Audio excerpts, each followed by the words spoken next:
Summer is traditionally considered the time of year associated with rest, vacations and recovery, and the last thing you want to do in summer is work.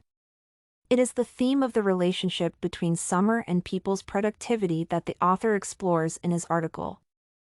Throughout the text, the thesis is examined and proven, which is a statement of a Harvard librarian, John Langdon Sibley, complaining of the sweltering summer heat in 1852, which exhausts him. To confirm this observation, the author turns to modern research dating back to 2008 and 2021.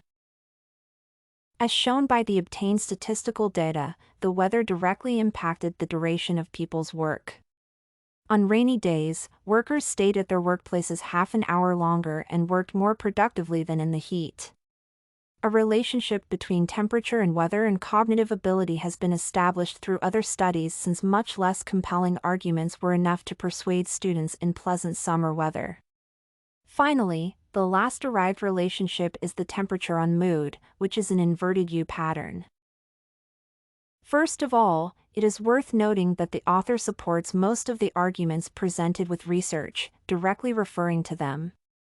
This factor significantly enhances the article's credibility since the indicated facts can be verified. Besides, the article's text is presented sequentially, and the ideas follow one from the other, thereby creating a coherent narrative. However, the article's disadvantage is the too frequent use of third-party sources, research and statistics. So, in the second paragraph of the article, two studies are presented as an argument: data from the American Time Use Survey of 2008 and the work of researchers from two universities in 2012. Despite direct references and numbers that support the proposed theses, the entire paragraph consists of paraphrasing information from sources. Research shows that workers are more productive on sunny days, but the author did not draw any conclusions from the data provided. The lack of any reasoning on the topics raised is the article's main problem, which continues throughout almost the entire text. The following paragraph, which focuses on yet another study, briefly describes the experiment conducted on the effects of weather on cognitive abilities and the findings that the researchers themselves came to. However, the reader does not see any conclusions that the author would have made based on the given data. While the sources and data used are compelling enough, they are not an effective argument in the context of an article that aims to answer a specific question. The reader needs to independently analyze the provided statistical and qualitative data, thereby actually studying the topic on his own. The author in this article, in many ways, does not seem to set the task of convincing the reader of something, providing them with a compilation of data for independent study instead. In the next part of the article, however, the author contradicts the concept expressed above. She stops describing specific studies and instead uses them as arguments in her analysis. However, it looks unconvincing due to the use of insufficiently correct semantic constructions. Konnikova seems to suggest some ideas, which later find very little development. For example, the author suggests that the cognitive shift may be related to emotion, as people feel happier in sunnier weather.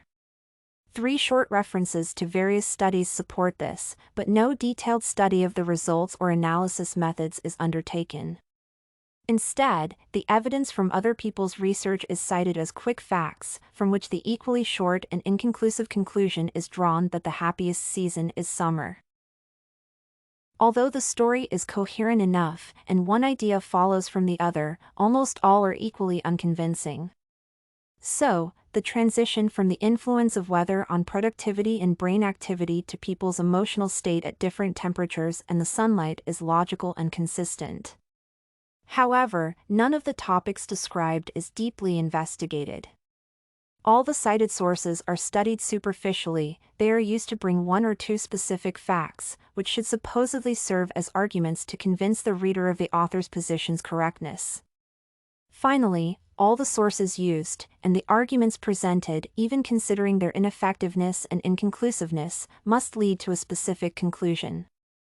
However, the inconclusiveness of this article peaks at its end, as there is simply no resolution. The last paragraph of the text concludes only from the previously cited source, however, it does not consider or refer to all previously studied material. Thus, the article breaks off after bringing another fact through a link to another study. Consequently, the author violates the text's very structure, which until then was a coherent narration with an introduction, a description of the problem, and attempts to explain it. There is no conclusion in the article that would emphasize the initially put forward thesis, compiling all sources together and collecting all the information to form a clear answer. Instead, the text is a designation of the problem and many references to studies on this topic, which would be convincing in its entirety, but not as conclusions taken separately from the work context. Therefore, it can be concluded that Konnikova's article has problems both with the format, which is observed throughout the entire text due to the lack of reasoning and argumentation, since none of the indicated factors has been disclosed convincingly enough. However, it is possible that the author's goal was to provide a compilation of facts and research for further independent study. Such an assumed goal was fulfilled perfectly, but it is entirely impossible to call the article in question convincing. You can find this and many other essay samples on our website studycorgi.com.